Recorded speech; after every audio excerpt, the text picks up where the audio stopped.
Sir ప్రస్తుతం మనం అందరం చూస్తూనే ఉన్నాం. ఈ గురక అనేది ప్రతి ఇంట్లో ఒక కామన్ సమస్యగా మారిపోయింది. అసలు ఇది ఎందుకు వస్తుంది సార్? ఇది ఒక ఊపిరితిత్తుల సమస్యగా పరిగణించవచ్చా? ఓకే. గురక అంటే మనకి స్నోరింగ్ అంటాం. ఇప్పుడు గురక అనేది మనకి గాలి తీసుకునే గాలిగొట్టం. అంటే మామూలుగా గురకని మనం విభజిస్తాం.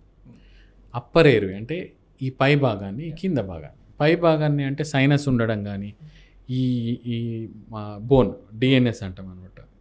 ఒకవైపు ముక్కు, ఎముక ఒకవైపు ఉండడము.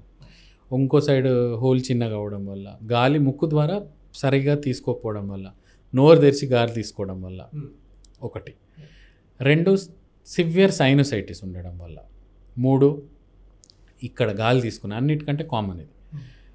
గాలి తీసుకునే గాలిగొట్టం ఇలా ఉంటుంది. పడుకున్నప్పుడు ఏమవుతుందంటే ఒబేసిటీ, ఓవర్ వెయిట్, పొట్ట భాగంలో ఫ్యాట్, గొంతు భాగంలో ఫ్యాట్ ఉండేసరికి పడుకున్నప్పుడు ఇది గాలి తీసుకునే గాలిగొట్టం నేరో అయిపోతుంది. ఇలా నేరో అయినప్పుడు ముక్కు ద్వారా గాలి తీసుకునే గాలి మనకి ఊపిరితిత్తుల వరకు వెళ్ళదు. సో దాన్ని కంపెన్సేట్ చేయడానికి నోరు తెరిచి గాలి తీసుకోవడం అనేది జరుగుతుంది.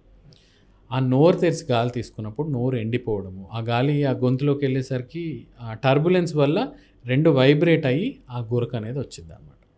సో నోరు తెరిచి గాలి తీసుకున్నప్పుడు అప్పుడే ఆ ప్రెషర్ సరిపడేంత వచ్చింది కాబట్టి ఆ గురక అనేది వచ్చింది. వీళ్ళల్లో దీన్ని మనం స్లీప్ యాప్నియా అంటాం. స్లీప్ యాప్నియాని మనము స్లీప్ స్టడీ రూపంలో మనం దీన్ని డయాగ్నోసిస్ నిర్ధారణ చేస్తాం.